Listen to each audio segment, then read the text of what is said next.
there's very little to joke about when it comes to the state of Nigeria. And someone that I know that is no nonsense and really does not take anything lightly when we're talking about Nigeria is the person who's I'm going to call for the opening remarks. She's an active citizen and she's extremely passionate about Enough's Nigeria role in making sure that we're moving democracy forward. So please help me welcome the Executive Director of Enough is Enough Nigeria, Yemi Adamolekun, as she gives the opening remarks.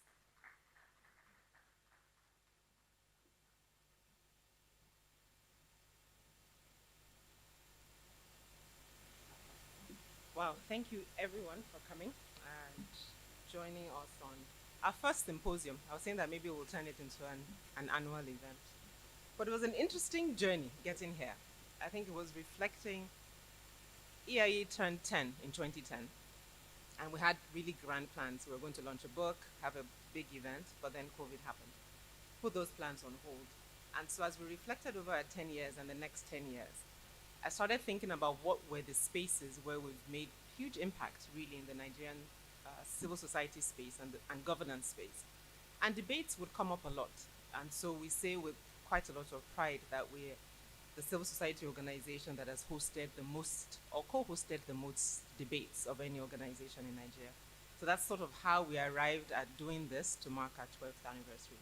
But let me start by thanking everybody for joining us, for accepting our invitation to join us as we mark this occasion. Deep gratitude to the Honorable Minister of Works and Housing for making time out of his busy schedule to join us today, not just for his panel, but for joining us for the event. He's been a big inspiration for me in terms of the power of debates, not only because he participated, but also because he continues to believe in the power of debate. So thank you very much, Honorable Minister, for your time. And I would also like to thank our partners that have worked with us over the last 10 years on the various debates. Our journey started with Channels Television. As you saw the clip with Chimamanda Adichie, they were the platform that we used at the time. From Channels, we've also worked with TVC, and our most recent debates, Anambra Decides, worked with EiE's Television. So thank you very much to Channels, to TVC, and to EiE's for giving us voice, in a sense, and allowing us to partner together to work on debates. Thank you. So to my more formal remarks, the video that you watched about the EIE journey was done in 2018 for a fundraiser that we had. Not by design, but we found out that every year leading to an election, preceding an election, we have a fundraising dinner. Our first one was in 2014, then we had one in 2018, and we're gonna have another one this year, interestingly. But that video was done in 2018. We were supposed to update it for our anniversary in 2020, but we haven't. So 4 years is quite a bit. So you'll see a more updated one in 4 years. I think what's important about the video, beyond the history of EIE, is that at the core of it, the message is still the same. That what we're trying to do is get citizens to understand the power that they have to shape their lives. From our political history, military rule, where you kind of stay away from those in government, nobody wants to die or end up in jail, to our culture that, in a sense, conditions us to defer to people in authority psychologically, and then that follows by the way that we behave and the way that we engage. And then thirdly, religion. Both Christian faith and Islam all differ quite a bit to God. Even in Nigerian parlance, we'll talk about it quite in the way we speak. God day, God knows, it is well, God will do it. So subconsciously, we also defer responsibility or cede responsibility to God, and therefore absolving ourselves of any need to do anything because God is in control and it is well. But what we've tried to do over the last 10 years with EIE, or 12 years now with EIE, is really amplify the concept of the office of the citizen. That as citizens, we have power. As citizens, we have an office. And that office is not just one that you occupy in terms of space, but it's one that you occupy because you understand your role in a democracy. Unfortunately, we're not taught. Democracy is not something you pick up via osmosis. You have to be taught. And unfortunately, we're not taught, so a lot of people just simply don't understand. So with our radio programs that have now extended to 33 states and the FCT under different platforms, we've tried through the Office of the Citizens to educate citizens of their role as citizens and for them to walk in it, in a sense. I remember some of the times I used to be on radio and you would tell citizens that you can call your senator, you can call your House of Rep member. And the response is always surprise. Really? Yes, really. They work for you. You can call them. So I think that really is the framing of what EIE has tried to do over the last couple of years. And then for us, the campaign that we run, RSVP, you register to vote, and then you select candidates that you can engage. But select which candidates. A good friend of mine who's also a member of EIE's board always talk about the fact that Nigerians tend to talk about what they don't want rather than what they do want. And so we don't articulate clearly what it is that we want to see, what it is that we want our leaders to do. And that's, for us, is what debates enable us to present.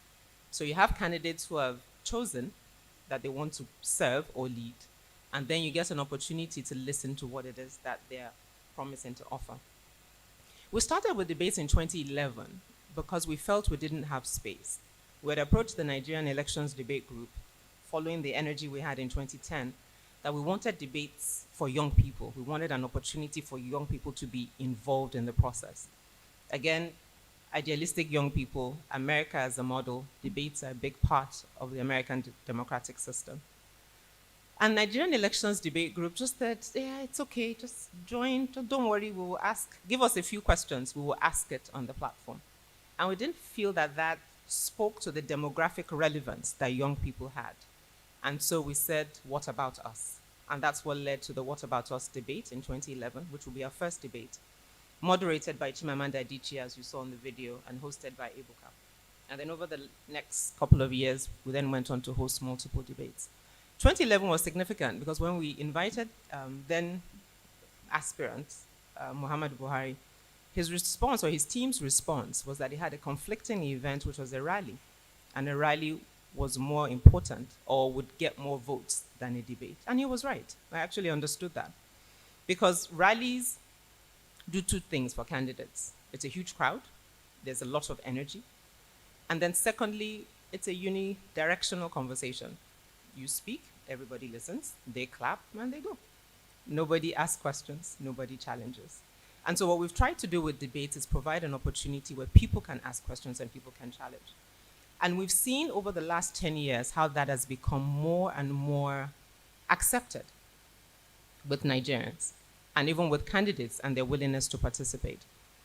One of the things we did in 2017 is we began to look at access. We had gotten criticized quite a bit that debates are elitist, that it's only in English and it's only on certain stations. So in partnership with Channels in 2017, we did our first multi-language debate. So the Anambra debate that year was aired on Channels in English, but aired on Anambra Broadcasting Service, TV, in Igbo, on radio as well in Igbo. And that was the beginning of our journey in trying to expand access to debates in Nigeria. 2019 will be our most ambitious yet, and a work that was really quite empowering that we could pull off. The People's Debates, which is the platform that we set up for presidential debates. People joke that it's the debate for the alternatives, which, fair enough, because the ones we've gotten to participate haven't been the two major parties, but it still deepens the conversation and provides access.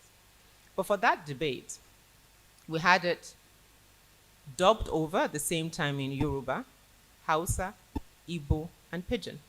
And that will be the first time in Nigeria's history, and extremely significant in terms of, again, access. So if it's not only people who understand and can speak English that have access to the debates, it allows people to engage more with the issues. And then secondly, radio. We partner with the Federal Radio Corporation of Nigeria to also simulcast it on radio across all their stations in Nigeria. I think one station had it in Yoruba, one in Igbo, and I think BBC Hausa, if I'm not mistaken, had it in Hausa. So I say all that to say that over the last 12 years as well, we've expanded in our approach to access, so that not only where people engage the content, but also how they engage the content so they can understand the issues. And those debates were done in partnership with TVC News. And then lastly, beyond presidential debates and governorship debates, we've also recognized that debates are not just about the candidates, but also about citizens or members of political parties who want to share why they particularly support a political party. And we saw a clip from the Rubbing Minds Youth Debate in 2015 that we participated in that had, interestingly, Ishmael Ahmed, who went on to become the APC youth leader. His tenure just ended. And Akin Oyebode, who went on to serve in the Lagos state government and now is a commissioner in Ekiti State, an APC state. Again, those debates, I know without a shadow of doubt, brought them some level of limelight and got them noticed by their party because they defended their parties quite well. So, as we go ahead in the next decade, we're looking forward to continuing this journey of allowing citizens to understand that debates are not just a good to have. They technically really should be a must-have, so that candidates who are coming to serve understand that the ideas that they have, the ideas that they bring to the table, must be ideas that they can defend, must be ideas that when put in let's say, conversation, I don't want to say conflict, in conversation with others from other parties, they can stand and explain why they believe this is the way for Nigeria to go. We look forward to hosting more debates with different partners across different platforms. And I really, really hope that because we haven't had, let's think about it, since the 1993 election, where Moshood Abiola debated, we haven't had any presidential debates where the two leading candidates participated. And that's something to think about. So as we go into 2023, it will be a challenge to both leading parties and other parties that Nigerians do deserve the opportunity to listen to those who want to lead us for the next 4 years, be able to articulate clearly what they want to do and why they want to do it. And not just at the presidential level. We have 28 governorship elections as well. And if there's time and space and people want to, why not subject a few senators and a few House of Rep members to a conversation as well? Thank you very much for joining us, and look forward to enriching conversation this afternoon with the two panels that we have. Thank you.